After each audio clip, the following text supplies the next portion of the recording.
Hey guys, today we're looking at lesson 3-2, multiply by one-digit numbers. Our I can statement for today is I can use place value strategies and algorithms to multiply by one-digit numbers. And here's our standard right here, multiply multi-digit whole numbers, including using a standard algorithm with procedural fluency. Basically, that means you can multiply by one digits and you can do it every single time. All right, so our first question says, neon green construction paper comes in packages of 325 sheets. A teacher orders 4 packages for her 20 students to use in a year-long project. How many sheets of paper did the teacher order? So the first thing we need to do is we need to figure out, well, what information do I need? We see that the packages come in 325 sheets. And a teacher orders 4 packages for her 20 students. Do I need to know that there are 20 students in order to figure out how many sheets of paper the teacher orders? No, I don't need to know that. So I'm not going to circle it. Sometimes I feel like we circle random information that we don't actually need. So make sure what you're circling is actual information. So we're going to go ahead and work that out. So we have 325, and we're going to multiply that by our 4 packs to figure out how many sheets of paper did the teacher order. So I know that 5 times 4 is 20, so I put down my 0, regroup my 2. 4 times 2 is 8, plus 2 more is 10. Put down my 0, regroup my 1. 4 times 3 is 12, plus 1 more is 13. So 1,300 sheets were ordered. So I'm going to write sheets were ordered. Did my question get answered? Yes. How many sheets of paper did the teacher order? 1,300 sheets. Okay, let's go ahead and go to the next page. On the next page, it says, Stephen claims that he solves 1,372 math problems every school year. How many problems will Stephen have solved from the beginning of 5th grade to the end of 8th grade? So for the beginning of the 5th grade to the end of 8th grade is 4 school years. If he is solving 1,372 problems each year for 4 years, it's going to be like multiplying 1,372 by 4. So using partial quotients, if you're familiar with that, remember that's like multiplying 4 times 1,000, which would be 4,000. 4 times 300, which would be 1,200. 4 times 7 tens is 4 times 70, which is 280. And then 4 times 2 ones is 8. And then when you add that all up, you would get 5,488.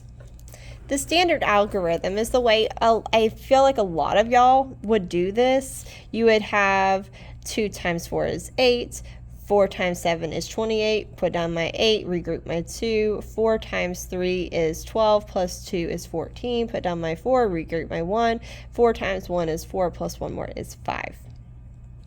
So both ways are still getting me the same answer, but just a different way of doing it. So on the next page, let's look at page 105.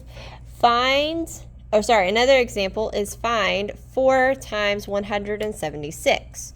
So we set it up just a regular algorithm. 4 times 6 is 24. Put down my 4 and regroup my 2. 4 times 5 is 20. Put down my 20 plus 2 more is 22. Put down my 2, regroup my 2. 4 times 1 is 4, plus 2 more is 6. So then our answer for that one would be 624. All right, so use place value to explain each step in finding 3 times 2,746. First, we would multiply the ones place and regroup. So if we set it up like this, 2,746 times 3, we would multiply our ones place first. So first multiply the ones place. First multiply the ones place.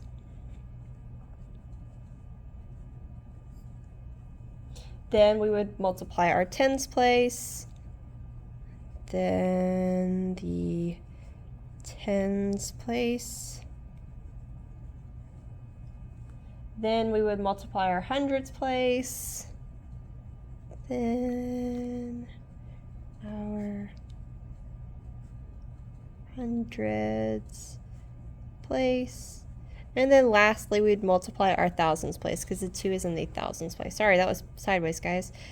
Then multiply our thousands place.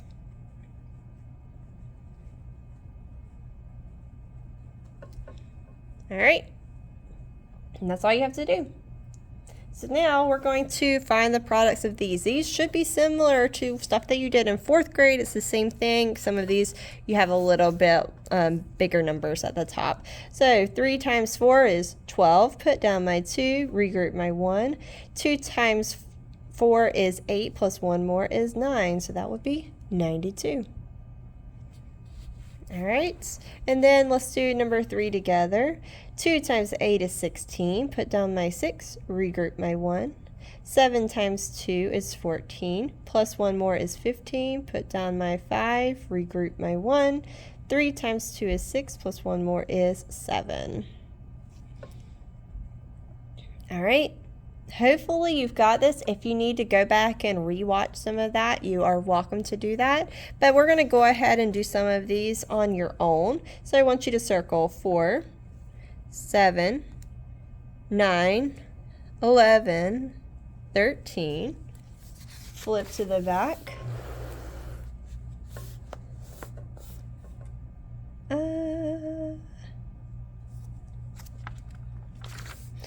We're going to skip this.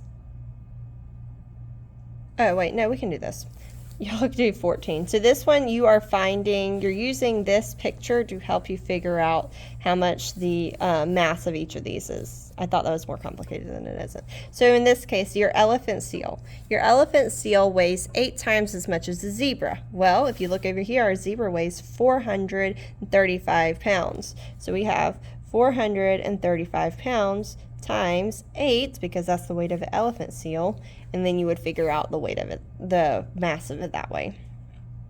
And the same thing for the bison and the sports car. All right, I want you to do number 18